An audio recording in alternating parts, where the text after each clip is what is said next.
All right, welcome everyone to the deep dive. Today we're going to be taking a look at a topic that you all flagged as pretty important. I think you guys really want to understand what's going on in the world in terms of global power dynamics.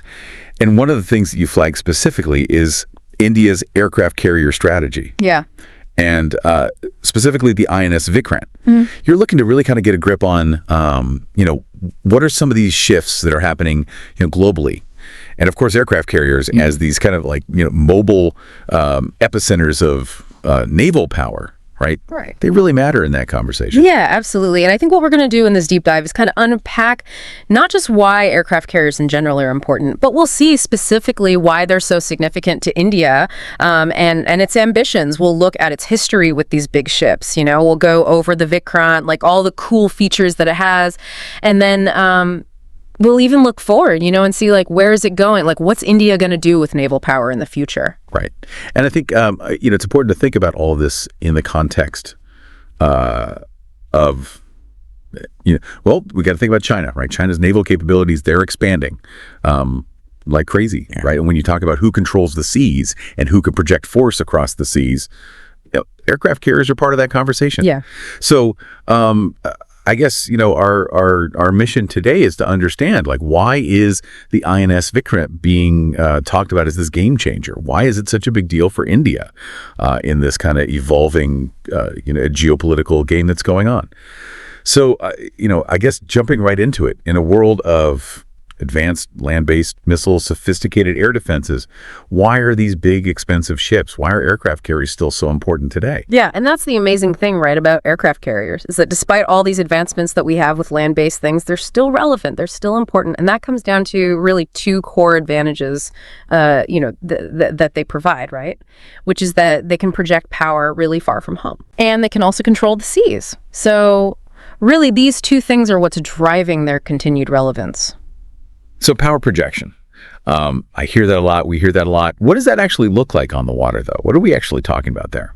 So the idea of power projection is that, you can deploy and sustain a force really far away. And specifically for aircraft carriers, if you think about it, you can bring your air power with you.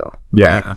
Unlike having to rely on land bases, right, which may or may not be available, and this is what makes it so important, is that you have this, mobile airbase that you can take with you and deploy it wherever you need to. So basically, you're saying it's like bringing an airfield with you, right? Right. You don't have to rely on somebody else. You don't have to ask for permission. You don't have to worry about is this place going to be available or whatever. You just bring the whole thing with you. Absolutely. And that means you have so much flexibility. You can deploy a lot of different aircraft, fighter jets, surveillance planes, helicopters, you name it. And you can basically go anywhere, that's accessible by sea, right?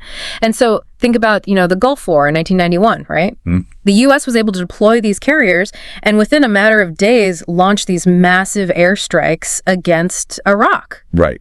Right. And similarly, with the intervention in Libya in 2011, the French and Americans, they were able to use their carriers to basically set up a no-fly zone within days, right? So it's all about that speed and reach, being able to get there quickly and project that power. But it's not just about, striking somebody or going on the offensive, is it? There's also, I think there's a big signal, right? Oh, absolutely. That you send just by having that carrier there. 100%. It's almost like a diplomatic tool, just by sending a carrier battle group somewhere, you're signaling that, you're ready, you're capable, right? And we see this a lot, with the U.S. and the South China Sea, for example. They deploy these carriers all the time to basically say, hey, back off. Right. And so for India, the Vikrant really gives them that capability as well. It allows them to project power into the Indian Ocean, the South China Sea, even further, potentially. Yeah. Okay, so that's power projection. What about sea control, though? What's the difference, I guess, between power projection and sea control? So sea control is more about dominating a specific area of the sea. They're basically saying, this is my area, I control what happens here, right? Okay. And what this means is that your ships, your commercial ships, can operate freely and safely, and at the same time, you're preventing your enemies from doing the same. So how do aircraft carriers help with that? How do they help with sea control? Well, so aircraft carriers are not alone, right? They are the core of what we call a carrier battle group. And this battle group is like an ecosystem, right? It has destroyers, frigates, submarines, even supply ships. It's like a mini navy all centered around this aircraft carrier. So it's not just a ship, it's a whole fleet, really. Exactly. And these things are incredibly difficult to attack. Right. And they're really important for protecting trade routes, right? We know that like 90% of global trade happens by sea, right? So these routes are essential. Yeah, absolutely. And, if you think about, places like the Strait of Hormuz, right? That's where a lot of the world's oil flows through, right? Right. And the U.S. Navy, they have a constant presence there to make sure those routes stay open. And carriers play a big role in that. They can both defend against attacks and they can launch attacks themselves. Right. And during the Cold War, this was a really important tactic, right? The U.S. would position these carriers near the Soviet Union to basically say, hey, we're here, don't mess with us. And so for India, the Vikrant gives them that same capability, right? It lets them dominate the Indian Ocean and push back against, China's growing influence. So, you mentioned that India's interest in aircraft carriers goes way back, Are there any specific historical conflicts that have kind of shaped India's thinking on this? Why do they feel like these ships are so important? Yeah, absolutely. And I think the best way to understand why India is so committed to aircraft carriers is to look at history. And I think two conflicts stand out really clearly. One is the Falklands War, right? Between the UK and Argentina in '82. And this war was fought thousands of miles from the UK, right? And the UK had these two aircraft carriers, the Hermes and the Invincible, and they were absolutely crucial to winning that war. They gave the UK control of the air, they could launch airstrikes, and it really showed that when you need to project power that far away, you need carriers. Yep. Right. And India saw that, right? And that's part of why they're so focused on having carriers like the Vikrant and the Vikramaditya, right? They understand that if you want to control your backyard, you need that capability. And what's also interesting is how those British carriers, they weren't even that big. Right? And yet they were still effective. And I think India's kind of taken that lesson to heart as well. Right. The Vikrant isn't a super carrier. It's more focused on generating a lot of sorties from a smaller platform, right? It's kind of a lesson learned from that conflict. Yeah. So they watched that, real world example and kind of applied it to their own situation. What about what's happening now in the Indo-Pacific, right? And specifically with China's Navy, which seems to be growing quite rapidly. Yeah. So the U.S. has definitely been paying attention to what China's been doing. Right. China's been building a lot of ships, including aircraft carriers. Right? They have the Liaoning, the Shandong, and now the Fujian, which is even more advanced. Right. And they're also setting up bases in places like Gwadar, in Pakistan, Djibouti, in the Horn of Africa. They're really expanding their reach. Yeah. Right? And so the U.S. has been responding by sending their own carrier strike groups, ships like the Ronald Reagan, the Nimitz. They're operating near Taiwan, near the Philippines, all throughout the Indian Ocean. They're basically trying to keep China in check. Right. And the lesson for India here is clear. You have to have a strong navy. You have to have carriers if you want to stay relevant, if you don't want to be pushed around by China in your own backyard. Right. And I guess it's also about having, kind of a balance of power there, right? So that nobody gets too powerful.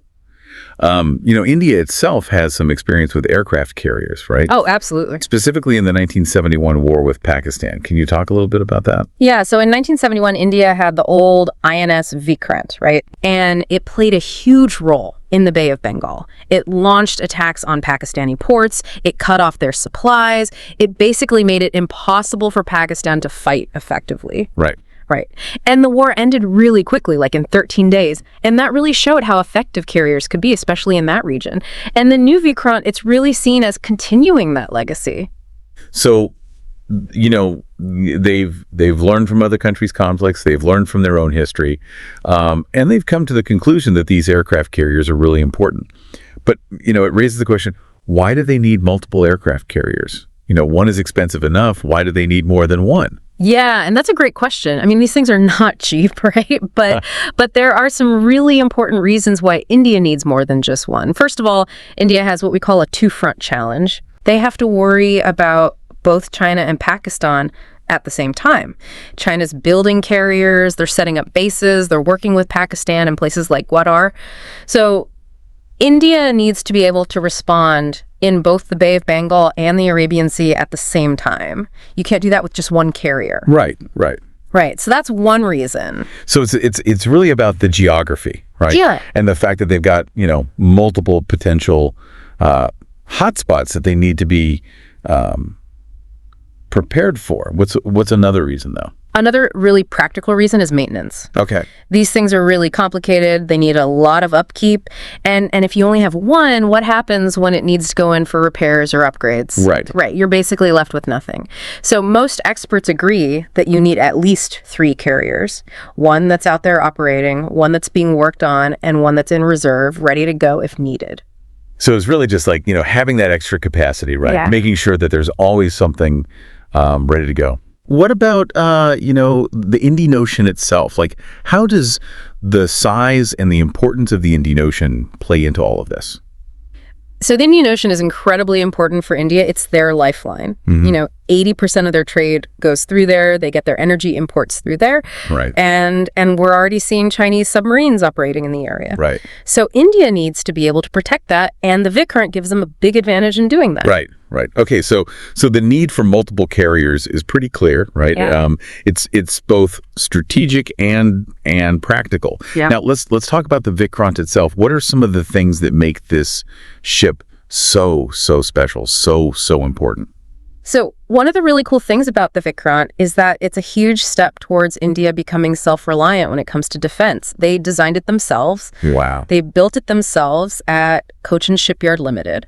And that's a big deal because it means they don't have to rely on other countries for something as important as an aircraft carrier. Yeah, I mean, that's a huge achievement, right? Yeah. To be able to design and build a ship that complex, at home, that's pretty amazing. What about the types of aircraft that it can carry?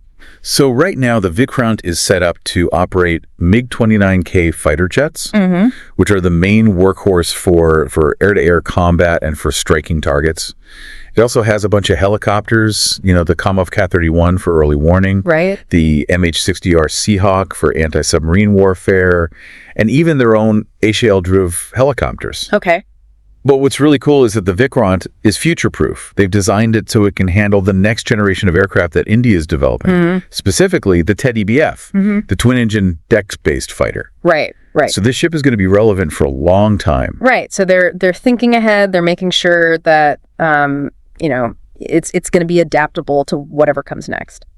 What about the technology on board, though? Like the combat systems, the sensors, the electronic warfare capabilities. So the Vikrant has a really, really advanced combat management system, or a CMS. It's basically the brain of the ship. Okay. It takes in information from all the sensors, the radar, the sonar, you name it, and it puts it all together so the commanders have a really clear picture of what's going on. Right. And it's linked to the weapons systems too. So they can react really quickly to any threats. And it even uses AI, artificial intelligence, to help with threat detection and response. So it's not just about firepower, it's about being smart and having a really good understanding of what's going on around you. Right. There's been some talk about the Vikrant's aircraft launch and recovery system, the STOBAR configuration. Yeah. Can you explain what that is and why it matters? Yeah, so STOBAR stands for short takeoff but arrested recovery. It's basically a system where you have this ski jump ramp at the front of the deck that helps the aircraft take off in a shorter distance. And then to land, they use these arrestor wires that catch the plane's tail hook. Right.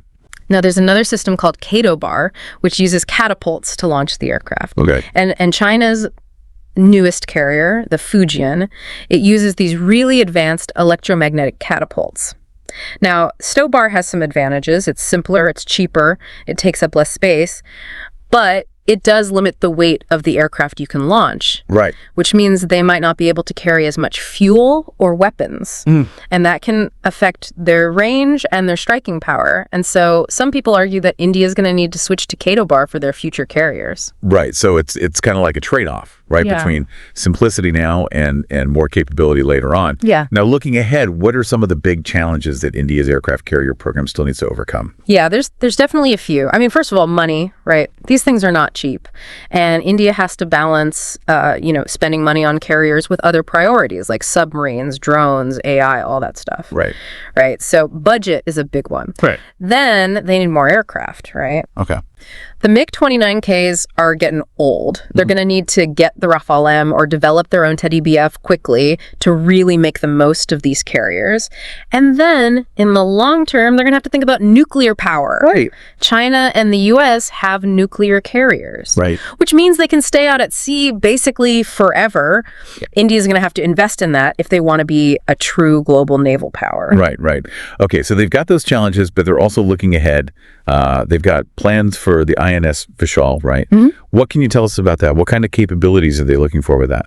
So the Vishal is going to be a huge step up from the Vikrant. It's going to be over 100,000 tons, wow, which puts it in the supercarrier category. And it's going to have Kato bar, probably electromagnetic catapults, which is a big upgrade. Mm-hmm. And there's a lot of debate about whether India is going to build a third carrier, right? Mm-hmm. Some people say that even with the Vikrant and the Vikramaditya, they're still going to need another one to really keep up with China. Right, right. It seems like, they're making good progress. Yeah. But, there's still a long way to go, right? Mm-hmm. You mentioned earlier that the Vikrant is this technological marvel. Can you talk a little bit more about that? Like what makes it so special from a technological point of view? Yeah, so what's really impressive is that the Vikrant was designed entirely by the Indian Navy and built by Cochin Shipyard. Over 76% of the components were made in India. And that's a huge boost for their Make in India initiative, right? Right. It shows that they can build these complex things themselves. Building an aircraft carrier is one of the most difficult things you can do engineering-wise, right? Right. And India figured it out. They had to develop special steel. They had to work with hundreds of different companies. It was a massive undertaking. And it puts them in a very exclusive club, the countries that can actually build carriers. Yeah. It's not just about buying them anymore. They can make them. And I'm sure there are all sorts of innovations and clever solutions they had to come up with along the way, right? Right, right. So it's really a testament to their engineering skills, their shipbuilding capabilities. It's a big deal. Let's talk about the air wing, in a little more detail. We touched on it before, but what are the specific aircraft that are going to be operating from the Vikrant, both now and in the future? Yeah, so right now the main fighter is the MiG-29K, and it's got a bunch of helicopters as well, like the Kamov K-31 for early warning, the Seahawk for anti-submarine warfare, and the HAL Groove, their own helicopter. But looking ahead, they're considering the French Rafale M, and they're also developing their own Teddy BF specifically for their carriers. So they're constantly improving the air wing. Yeah. So it's a work in progress, but they're definitely making good strides there. We talked about the Stobar system, kind of the pros and cons of that. But, in terms of like day-to-day operations, what are the practical implications of that system? Yeah, how does it affect what the Vikrant can actually do?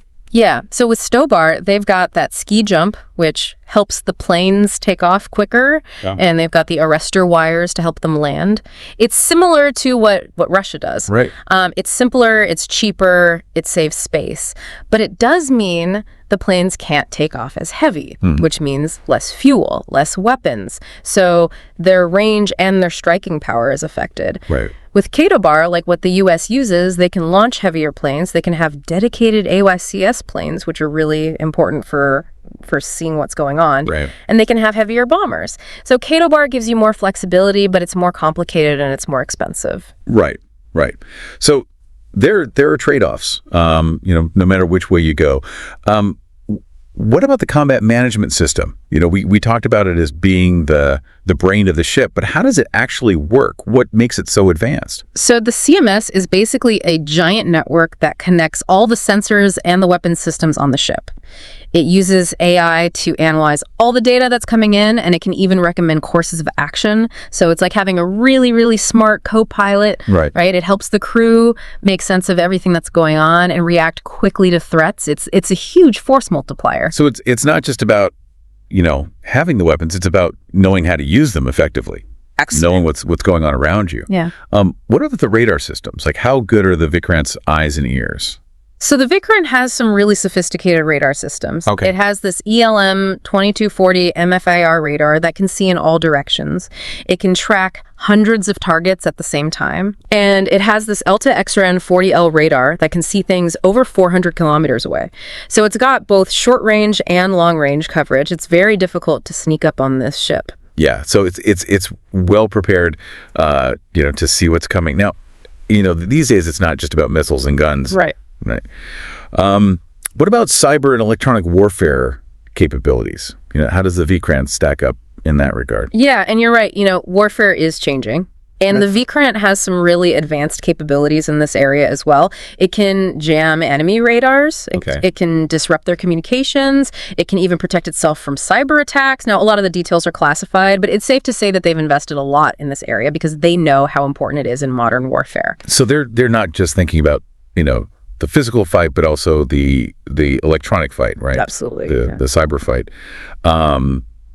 What about its more traditional defenses, like, the missiles and guns that it has? Yeah, so the Vikrant has a layered defense system. Okay. It has the Barak 8 missile, which is really good for long-range air defense. It can shoot down planes and missiles from over 100 kilometers away. Wow.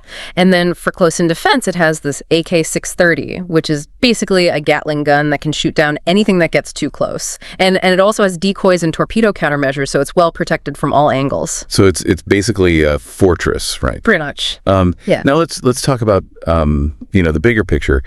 How does the Vikrant fit into India's overall naval strategy? What are they hoping to achieve with it? So the Vikrant is really at the heart of India's strategy in the Indian Ocean. Their doctrine is all about controlling that area, protecting their trade routes, and projecting their power. And the Vikrant gives them a huge boost in all of those areas. It also helps them counter China's influence in the region, especially with that string of pearls strategy that China's been developing. So, it's about being the dominant force in their own backyard, basically. What about, the specific doctrines of sea control and sea denial? How does the Vikrant contribute to those? So the Vikrant is really good at both of those things. Yep. It can project air power over a wide area, which is essential for sea control. It means you can protect your own ships and you can make sure your trade routes stay open. And then for sea denial, it means you can prevent your enemies from doing the same. You can keep them out of areas that you don't want them to be in. Right. And we've talked about carrier battle groups, kind of the various ships that make up a carrier battle group, but how does the Vikrant function within that larger group? So the carrier battle group is like a team, right? And the Vikrant is the quarterback. It's the most important player, but it can't do everything on its own. You need those destroyers for air defense. You need the frigates for anti-submarine warfare. You need submarines to sneak around and attack the enemy. Right. And you need those supply ships to keep everybody fueled up and armed. It all works together. So it's a force multiplier, right? Yeah. It's more than just the sum of its parts. Exactly. We talked about China's string of pearls strategy, kind of encircling India with these bases. Yeah. How does having the Vikrant, how does that specifically help India counter that? Well, the Vikrant allows India to patrol the Indian Ocean much more effectively. They can keep an eye on what China's doing. They can potentially even block them if they need to. And it's not just about today, right? It's about setting a precedent. Right. It's about showing that India is serious about being a major naval power. Yeah. So it's a long-term strategy, not just a short-term fix. What about, India's ability to project power and help out, in other parts of the world? How does the Vikrant help with that? So the Vikrant gives India a lot more flexibility when it comes to operating outside of their immediate area. They can get involved in humanitarian missions. They can help with disaster relief. They can even evacuate people from danger zones. And they can do all of this while also projecting their power and showing the flag, so to speak. Right. So it's a diplomatic tool as well as a military tool. Exactly. Now, finally, India has this no first use policy when it comes to nuclear weapons. Yeah. How does an aircraft carrier like the Vikrant fit into that bigger picture? So India's no first use policy means that they need to have a really strong second strike capability. They need to be able to retaliate if somebody attacks them with nukes. And the Vikrant, even though it doesn't carry nukes itself, it can help protect the ships that do. It can also help deter attacks in the first place just by being a powerful and visible force. So it's part of that overall deterrent that India is building up. Yeah. Now, looking ahead, we've talked about the Vishal, the planned supercarrier.